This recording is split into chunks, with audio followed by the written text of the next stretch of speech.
Mes chers nouveaux abonnés, mes chers abonnés, mesdames, messieurs, peuple congolais, chers membres de la diaspora, je vous informe que le despote Denis Sassou Nguesso nous impose, nous, peuple congolais, le statu quo politique.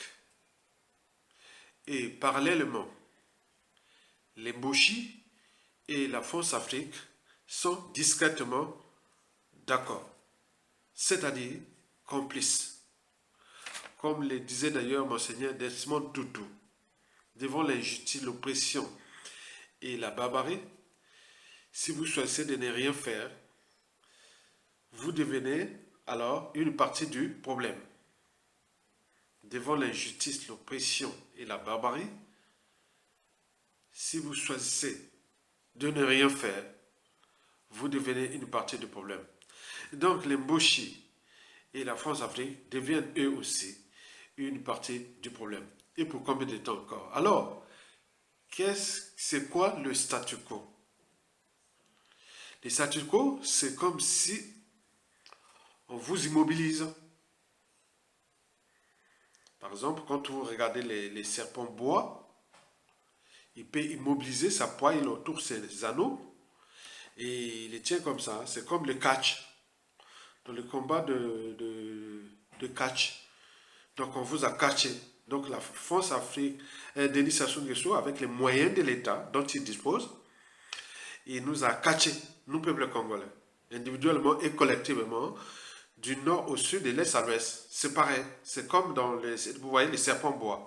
Quand il enroule ses anneaux, donc il fait pour l'étouffer.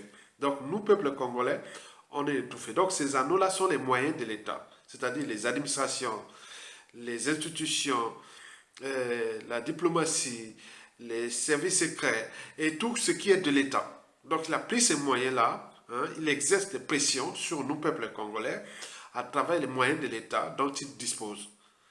Ces moyens-là, il les a acquis de manière illégale par un coup d'État sanglant, France-Afrique de 1997, du 5 juin au 15 octobre 1997, qui avait déjà occasionné la vie à plus de 30 000 Congolais, suivi des opérations Mouebara, plus de 400 000 Congolais.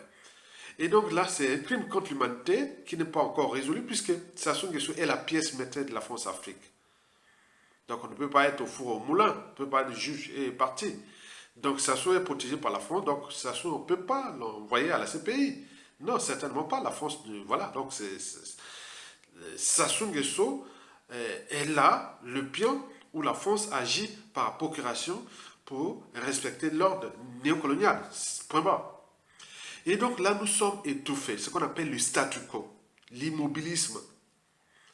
Parallèlement, le pays est en train de s'enfoncer, vendu à la découpe. Le peuple piétiné. Le but de la condition humaine exécrable. L'accès à l'eau potable, à la santé, à l'éducation, à la justice, à la culture. Ben oui, le pays est devenu un pays du quart-monde. Le statu quo règne, mais c'est bloqué, on est bloqué.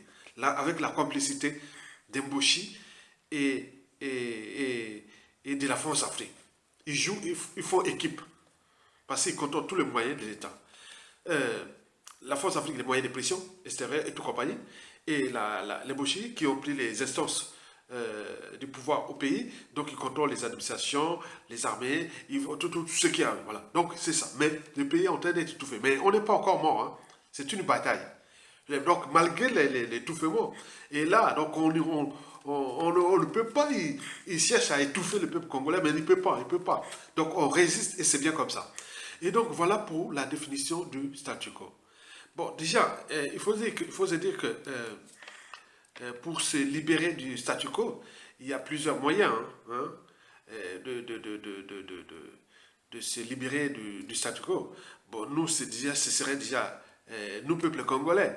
Mais or, depuis déjà 2015, le despote a ses moyens de pression dans la force publique, les tout pour piétiner, puisque la force publique n'est plus pour le compte de l'intérêt public ou de l'usage public, mais c'est pour servir les tyrans. Donc il met ces moyens-là pour venir brutaliser, tuer. Mais depuis 2015 et jusqu'à nos jours, bon, qui aurait pu prendre les responsabilités? Ce seraient les militaires. Donc nous avions laissé ce temps-là aux armées depuis déjà 2015 jusqu'à nos jours, 8 ans déjà, et que les militaires ne prennent pas leurs responsabilités. Alors que ailleurs, en Afrique de l'Ouest, même en Afrique australe, notamment au Zimbabwe, les militaires avaient pris les responsabilités pour libérer le peuple. Mais là, nous, c'est aussi le statu quo militaire qui est là. À qui la faute? Donc nous, qu'est-ce qu'on fait comment? On n'a plus rien à faire là en ce moment, puisque tout est bloqué. Il reste que les militaires. Les militaires d'ici à 2026, au moment qu'ils protègent, ils élaborent leur stratégie de 2026. Bon, il nous reste aujourd'hui que les militaires. Comme disait Margaret Mead, ne doutez jamais qu'un petit groupe d'individus conscients et engagés puisse changer le monde. Historiquement, c'est toujours de cette façon que les changements se produisent. Donc, nous avions au Congo, du nord au sud, de l'est à l'ouest, hors Mboshi, puisque il faut dire la vérité. Ce ne sont pas les Mboshi ni la France-Afrique qui viendront nous libérer, sinon ça cesserait. On ne peut pas être juge parti, vous savez ça. Donc, pourquoi les Mboshi ne peuvent pas nous libérer? Déjà pour plusieurs raisons. Déjà l'appartenance. Depuis 2015 jusqu'à nos jours, au regard de l'intérêt général, il aurait déjà pris les responsabilités. 2015 à nos jours. Ça, c'est, voilà, par le fait d'appartenance. Parce que tout le commandement militaire, le haut commandement, l'encadrement, les stratégies, tout ça, on met des Mboshi. Et donc, sur ce plan, ils ne pourront pas, historiquement, ou même demain, se dire, ah tiens, bah, la faute n'a pas de chance, quoi. On n'était pas... Non, c'est pas possible. Vous avez eu ça. Donc, le fait d'appartenance joue beaucoup. Donc, l'appartenance est au-dessus de l'intérêt général, de la survie de ce pays. Voilà, donc, chez les Mboshi, c'est comme ça. L'appartenance est au-dessus de la survie même du Congo et du peuple congolais. Sinon, ça se serait depuis 2015. Donc, sur ce point, nous ne comptons pas. Deuxièmement, il faut se dire que tous ces gens-là qui travaillent là, avec Sassou, les Mboshi là, bon, ils sont sous emprise. Ils sont tenus conditionnés à se soumettre à lui, la servitude volontaire à un despote. Donc, ils ont des codes culturels et autres, donc ils ne peuvent pas. Donc, c'est comme si Mboshi n'existait qu'avec Sassou, n'ont pas existé avant Sassou, ou que les Mboshi n'existeront plus après Sassou. Et donc, voilà, donc c'est un piège. Donc, ils sont dans le piège. En même temps, on de tous les pays.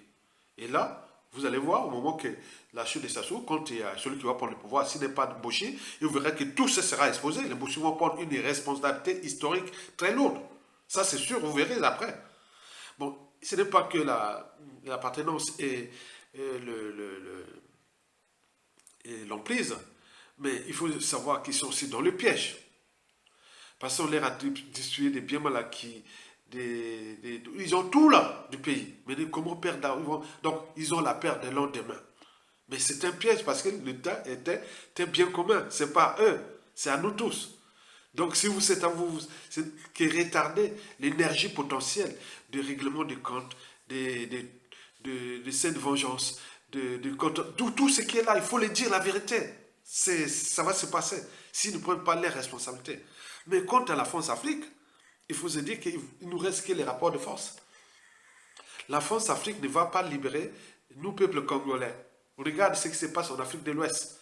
Ce sont des rapports de force que nous allons établir d'abord contre son pion, Sapiens Denis Sassou Nguesso, et au regard du contexte anti-France Afrique à l'échelle continentale, où se mêlent les blocs contre blocs, blocs anglo-saxons américains, et contre Eurasie, autres, Russie, et aussi au sein de l'Union européenne ou Occident, la France Afrique devient le mouton noir, que même les Américains se disent, ah tiens, on peut plus...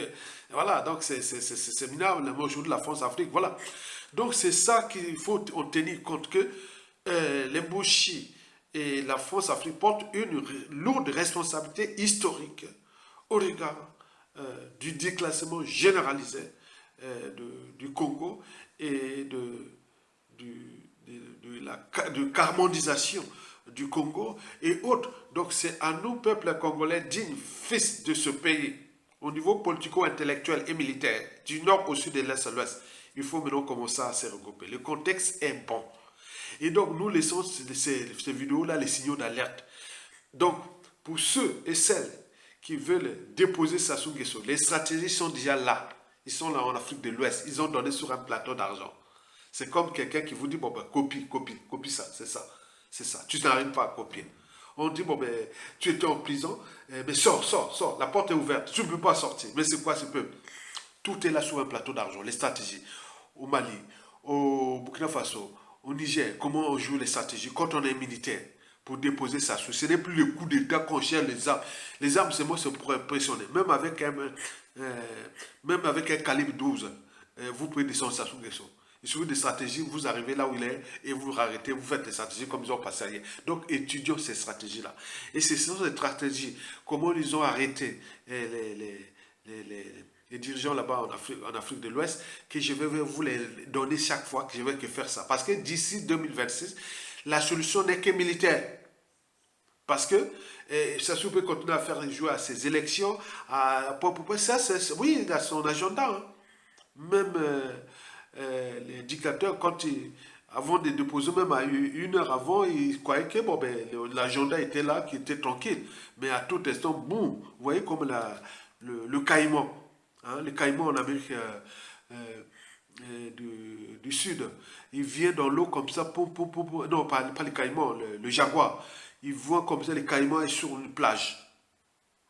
Sur une plage, il vient comme ça, donc il attrape. Il y a toutes les stratégies. Les militaires aujourd'hui savent bien comment ça se soit. Voilà. Même Guy Péa a failli faire un croche-pied à Denis Sassou Nguesso. Mais il y a toutes les stratégies. Mais donc, nous devons déposer, parce que les militaires congolais deviennent la honte de l'Afrique. Je vous dis sincèrement. Je ne veux plus parler beaucoup de militaires. J'attends que ça se passe, mais pour l'instant, je ne veux plus parler de militaires au Congo congolais, parce que ça fait honte ici, dans toute l'Afrique. Le monde entier dit, est-ce qu'il y a des militaires au Congo, Brazzaville? Voilà. Donc, les militaires, ce n'est pas militaire. C'est avoir un cerveau. Hein? J'ai dit, quand vous faites ça, ça suscite les émotions. Mais quand on est militaire, comme les autres, il faut faire ça toujours comme ça. Ça suscite les sens de la motivation. Il faut faire ça. Chaque fois, tu relèves ton béret, tu fais comme ça. Le centre de la motivation, fais la motivation. Et quand il y a un souci, tu fais comme ça. Sauf que tu mets l'intelligence, la stratégie. Il ne faut pas faire ça. Ça, c'est les femmes, ça, c'est l'émotion. Ça fait l'émotion. Mais l'homme, c'est au milieu comme ça. Ça motive. C'est la motivation. Et quand on réfléchit, on fait comme ça. Ça, c'est le coude.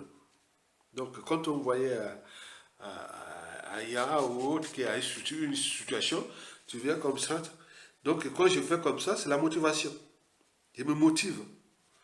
Mais quand je mets mes mains comme ça, parfois, donc j'ai stimule mes fonctions cognitives, l'intelligence. D'ailleurs, Nelson Mandela l'avait dit, j'ai appris que le courage n'est pas l'absence de peur, mais la capacité de la vaincre. Le courage vient par la motivation. D'ailleurs, le centre de Broca, hein, pour les neuroscientifiques, et aussi situé au milieu, voilà, je ne veux pas vous dire parce que, voilà, ils ont des idées parfois, voilà, on va leur faire un cours de neurophysiologie. Donc là, il faut faire ça. Motivation. Motivez-vous. Tout Congolais qui se motive quand ça se doit faire ça. Par contre, s'il veut réfléchir vraiment, il fait. Le doigt doit être au-dessus, ou là, le fond. Le contexte frontal. Là où se trouve le centre d'intelligence, c'est tout. Tu réfléchis. Tu réfléchis. Ok? Très bien. Tokolonga, à bientôt. Likez, partagez et soutenez la résistance. Tokolonga.